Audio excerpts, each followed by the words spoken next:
தமிழ்நாட்டில் நாளை மாநிலம் முழுவதும் 12,480 கிராமங்களில் கிராம சபை கூட்டங்கள் நடைபெற உள்ளன என்று ஊரக வளர்ச்சித்துறை கூடுதல் தலைமைச் செயலாளர் ககன்தீப் சிங் பேடி அறிவித்துள்ளார். காந்தி ஜெயந்தி அன்று நடைபெற வேண்டிய கூட்டங்கள் இந்த நாளுக்கு மாற்றப்பட்டுள்ளன. முதலமைச்சர் மு.க. ஸ்டாலின் இந்த கிராம சபைகளை காணொலி மூலம் நேரடியாக தொடங்க உள்ளார். இந்த கூட்டங்களில் தண்ணீர் பிரச்சினை, தெருவிளக்குகள், சாலை வசதி, குப்பை அகற்றுதல் உள்ளிட்ட அடிப்படை சேவைகள் குறித்து மக்கள் கருத்துக்களை தெரிவித்தால் அவை உடனடியாக இணையதளத்தில் பதிவு செய்யப்பட்டு மாவட்ட ஆட்சியரின் தலைமையில் விரைவில் நடவடிக்கை எடுக்கப்படும் என தெரிவிக்கப்பட்டுள்ளது. இது நம்ம ஊரு நம்ம அரசு திட்டத்தின் கீழ் செயல்படுத்தப்படுகிறது.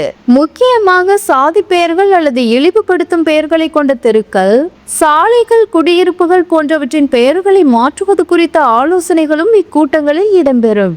இதுவரை எண்ணிமிக்க சமூக அமைப்புகள் நீண்ட காலமாக வலியுறுத்தி வந்த இந்த கோரிக்கைக்கு அதிகாரப்பூர்வ நடவடிக்கையாக இது கருதப்படுகிறது.